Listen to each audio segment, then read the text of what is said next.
Now, every day, as millions struggle to survive in Nigeria, and as the government itself battles to get the economy and everything else back on track, the political and electoral systems remain embroiled in allegations of corruption, whilst the politicians are alleged to be engaged in perhaps the most legendary acts of criminal and ethical misconduct by politicians anywhere in the world.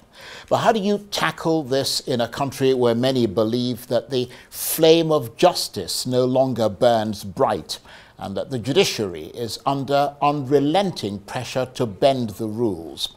Can the arrival of a new Chief Justice help restore the crucial issue of trust in this arm of government that is so central to the future direction of Nigeria? Because, of course, after the courts, there is nowhere else to go, is there? Nowhere else, for instance, for the aggrieved parties who feel cheated of victory in the Edo State governorship election to seek redress following what they believe to be electoral violations. And possibly nowhere else to go to resolve the smouldering political crisis in Rivers State and the dramatic, confusing battle for supremacy there. Who can even begin to comprehend how to restore peace in that embattled state without a conclusive judicial pronouncement? Well, to get a sense of how radioactive these multiple crises are that are rising like plumes of smoke over the horizon and spreading across Nigeria, I'm joined now from our studios in Lagos by the president and founder of ANAP Foundation, Atedo Peterside CON, who's also founder of Stanbic IBTC Bank. Mr. Peterside, thank you very much indeed for joining us.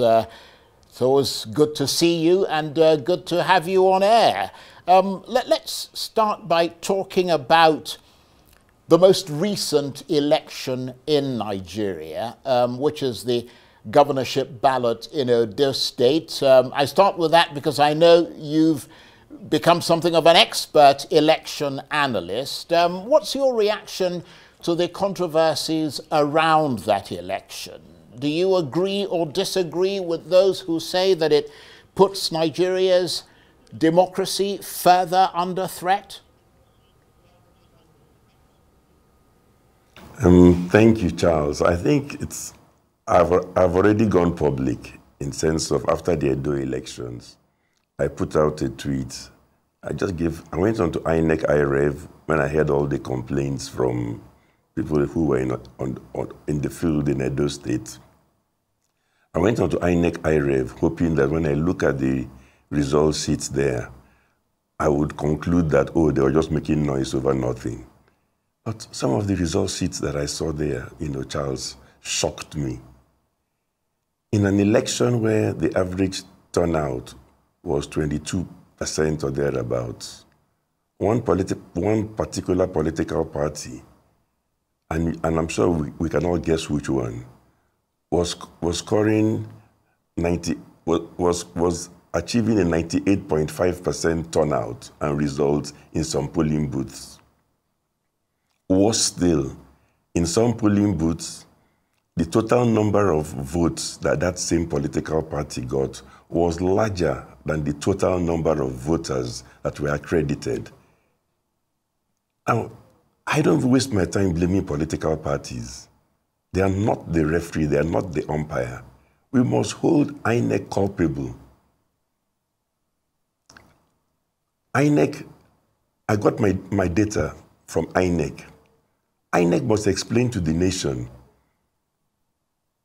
ever since the elections in Osun, where INEC came out with credible result sheets on INEC IREV, I went there also. It's as if something has changed. Right from the presidential elections, they went rogue. I hope that INEC will be held accountable. And I'm sorry for the decent staff in INEC, because there's nothing worse than working in a place where half your colleagues have gone rogue, and perhaps your bosses also. That's my comment. Well, thank you for putting that in perspective. And I know the documents you're talking about, we actually have them. they're just being uploaded at the moment. As soon as we get them, we'll put them up. But as we wait for that to come out, as you mentioned, after that election, I also noticed that you put out a tweet that was seen by more than 400,000 people, in which you described that ballot in no uncertain terms as a sham. I mean, just tell us more about that. Yeah, I mean, it's basically the reasons I gave. How can you have an election where one particular political party scores more votes than the total number of those accredited? That cannot be an election. There's no use saying, oh, this happened, or that all the parties rigged. I did not find a single result sheet like that where the beneficiary was either the PDP or Labour or anybody else. So it is one political party that has the ability to generate more votes than the total number of voters accredited. It's one political party that has the ability to achieve a 98.5% plus turnout, when everywhere else the turnout is below 25%. So let's call a spade a spade. Something is seriously wrong. And obviously the reason we're talking about this, beyond, of course, the analysis that you've done of that election, is that that is clearly the most recent election in Nigeria, and therefore it remains newsworthy in terms of ongoing analysis of where Nigeria is heading in terms of the practice of improving its elections. So based on your assessment, Mr. Peterside, of that Edo State election, do you think it erodes or strengthens confidence in the electoral system heading towards 2027 and the next general election in this country? Of course not. I've already said that INEC did very well in Osun State. All the results are still there. Go and look at them on INEC iRev. Since the presidential election, they started playing these funny games. I can even tell you what the game is. As soon as people finish voting, you start uploading results sometimes. Sometimes they claim there's a glitch. And it's always when it looks as if the favored party is not doing phenomenally well. They create a glitch. Even if they've loaded results up to a particular point, they suddenly stop, as happened in Edo, disappear for hours. And then later on, they resurface with obviously altered result sheets that changes the whole equation. So the point I'm making is that in terms of answering your question about confidence in INEC, if INEC was getting better in every election, you can say confidence is growing. This INEC is getting worse. I shudder to think what will happen next in Anambra. Indeed. I mean, and again, I mean, I've talked with you a number of times on air about various elections that you have assessed. How does it make you feel with each election after that sort of thorough analysis and assessment? Each time you detect these glaring anomalies. I mean, how does that make you feel? You know, Charles, it raises the bigger question. People say, I'm a Democrat at heart. But for me, democracy means let the person who is most popular, that gets the most votes, win. If we cannot achieve that and allow the voters to decide, then we can as well have any other type of government. Because what's the difference? What's the difference between some civilians hijacking result sheets, altering them, pronouncing themselves winner, and INEC says go to court? What is actually the difference between somebody forcing his way into office with falsified result sheets versus somebody using a gun and saying he's a soldier? What is the difference? Tell me. For either side, they never got my consent. So I'm not calling for any particular action, but I'm just telling those doing this to be careful. If you completely erode and discountenance the so-called benefit from having an election where voters have a say, then we can as well finish up with a system where we don't waste money giving billions to INEC to conduct an election and let whoever is able just grab power and say, you know, I'm your boss. What's the difference?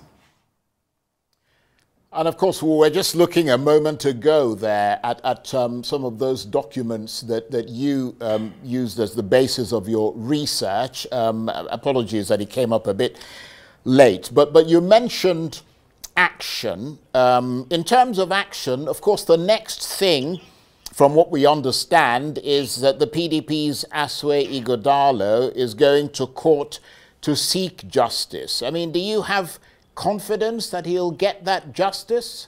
And beyond him, that Nigerians, the voters, will get that justice? I will not say I have confidence, but I will say that it is not, I don't feel as hopeless about getting justice as I did under the previous Chief Justice of Nigeria. I don't have any evidence to believe that this new Chief Justice will be 10 times better. But you have to live in hope. Until somebody misbehaves, you have to believe in them. We have a new Chief Justice, so we've turned a new page. She has the right qualifications, she has the right pedigree, she comes from a good family. She also has tenure. Some of our past Chief Justices did not have tenure. They came in at 69, had a few months, and they were living at 70. So they could fool around, make some money, and go. In her own case, she has tenure. By the grace of God, she has at least a few years in office. I think Edo State will define her tenure. It's too easy. Any of us, I'm not a lawyer. I can sit down and dismiss all the evidence on various grounds, technicalities and all, and say, oh, let's just move on. Is she going to spend 3 years doing that or 4 years doing that? It's her call, but I think we should give her a chance. I will never condemn anybody that has just been put into a position of leadership. I will always give them a chance first. They are the ones to decide whether we should believe in them or not by their actions. Of course, as you mentioned there is a new Chief Justice in office. I mean, you talked about the way to sort of measure the direction she's going to take the judiciary would be, for starters, the Edo State election. But I mean, beyond that, I mean, she's one person. Obviously, she's going to be leading the charge in terms of reforms. But, I mean, do you think at this point that someone who is not in power in this country can still get justice in Nigeria? No, I don't want to prejudge the situation. Under the previous Chief Justice and some of his earlier colleagues, I felt that only those who are well connected could get justice. That's my personal opinion. I give each person a chance based on their pronouncements. This Chief Justice, if you ask most Nigerians about her past cases, I bet you 90% of them will remember her for the Imo State judgment. And that's the nature of life. You know, a doctor conducts 1,000 successful surgeries. If he kills one patient because he forgot the forceps in the stomach, that is the case everybody remembers. The beauty of life, like I put out in my tweet, is that she's in a unique position. Some people don't get a chance to make amends. And also, I'm experienced enough to know that you don't know the human being until you put them on top and make them a leader. Some people look good, you make them the leader, and you find they're terrible. Some people look not so good, make them the leader, and they will surprise you. Until the buck stops on somebody's table, you cannot fully hold them responsible. And I don't buy into this nonsense that it's only one person, you're only the CJ. If you're not going to help to make a place better than how you met it, then you can as well leave the office now.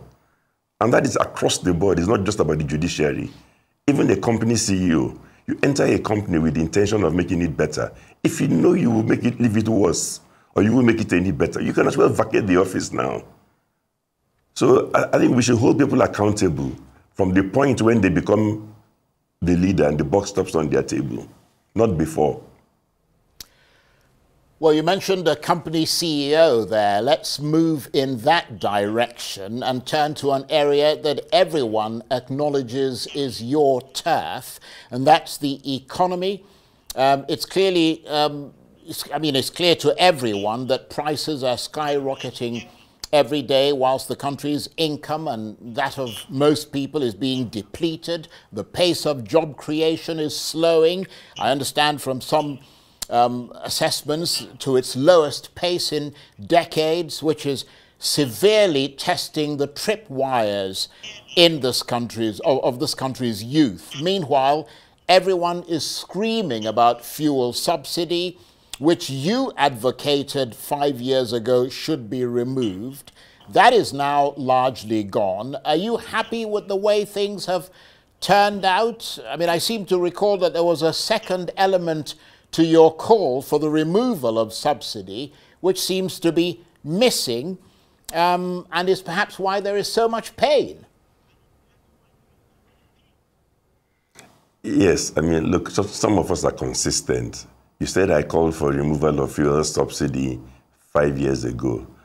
I started calling for it even before 2012. I was on the economic team in 2012 when President Goodluck Jonathan tried to remove fuel subsidy. 5 years ago, I was the keynote speaker when the Nigerian Economic Summit Group was celebrating their 25th anniversary in Abuja.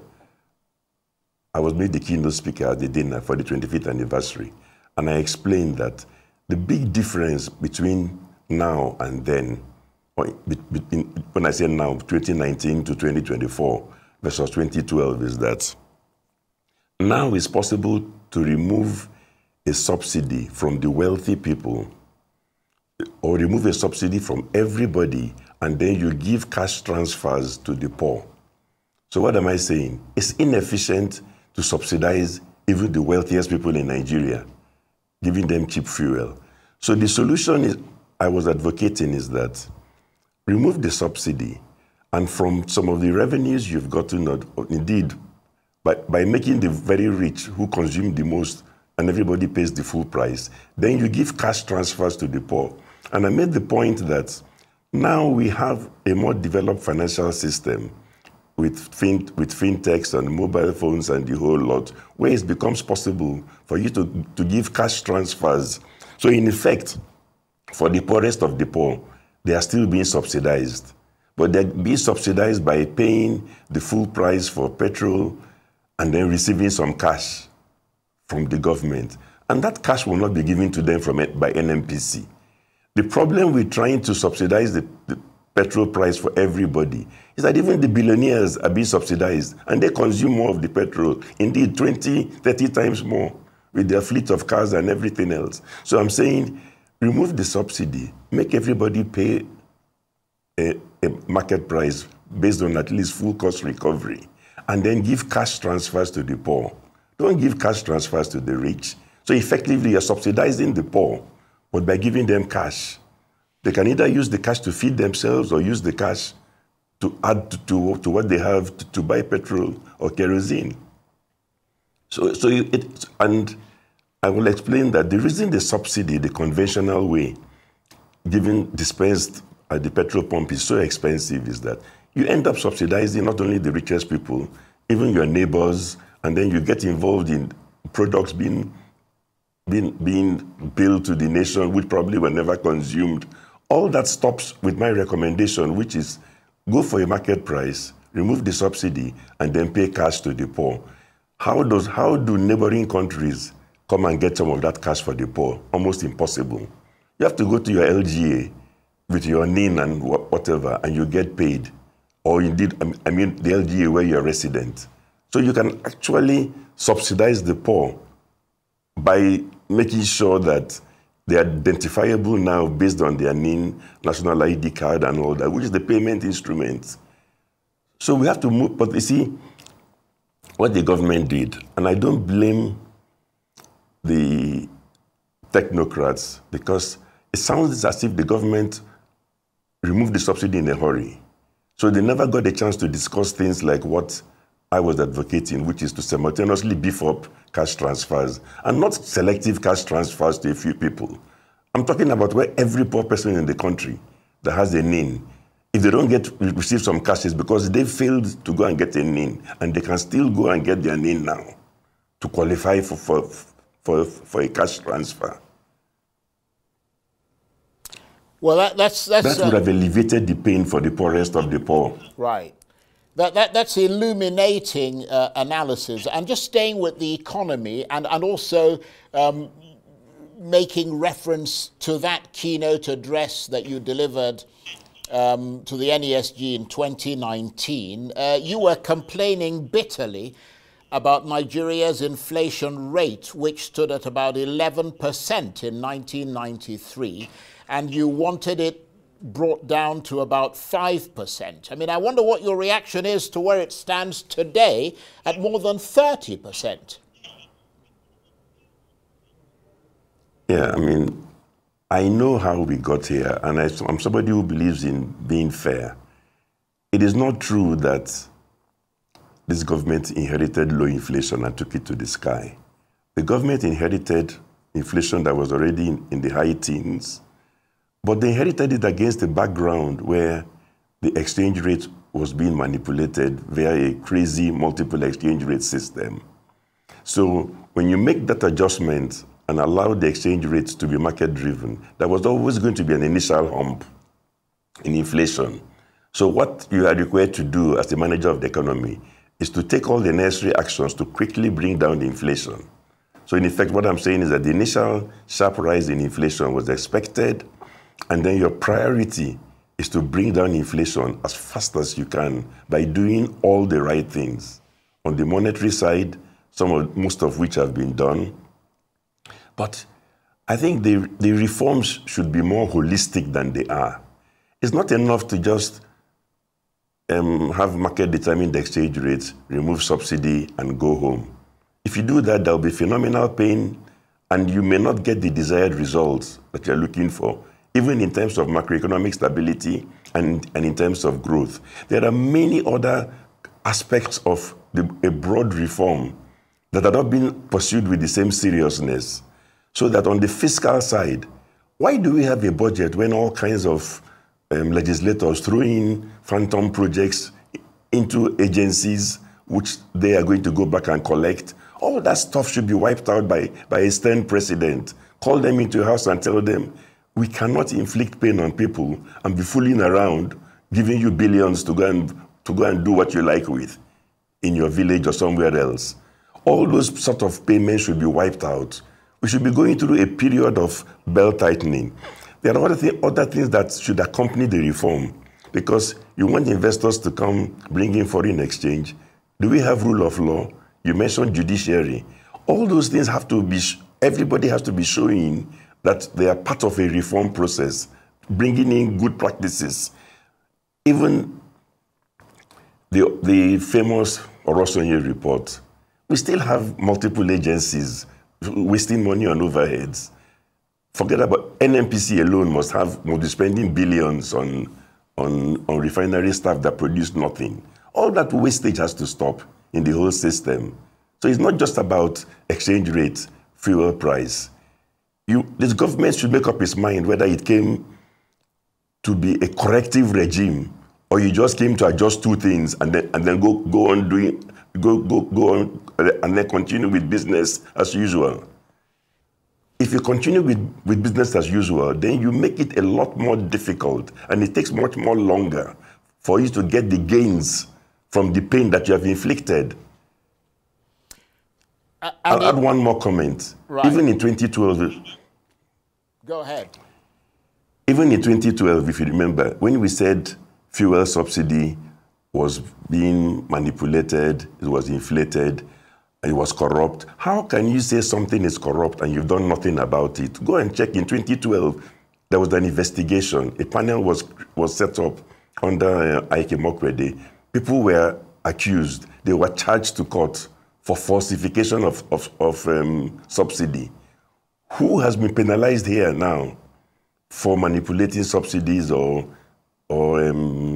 diverting products? And so you have to be corrective in all respects. You don't just correct exchange rates, correct fuel price and run away and leave people to go on trying to game the system.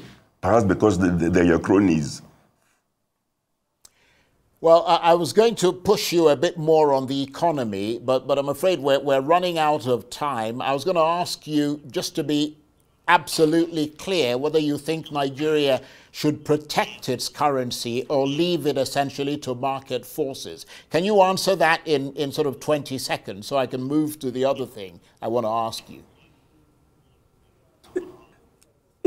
You see, you can have market-determined exchange rates, but it's not going to work if you do not bring discipline, and if you allow every local government chairman or governors to collect their allocation from FAC in Naira and run to the Bureau de Change or run to the black market and convert to dollars, and the next month you give them more Naira again and they do the same thing. So that's why I said you have to embrace a variety of things, including stopping all this nonsense that is going on.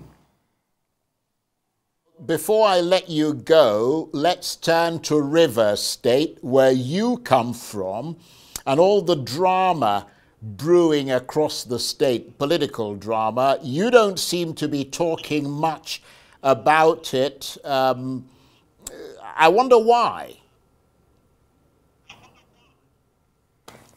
You know, Charles, everything I do is for a reason.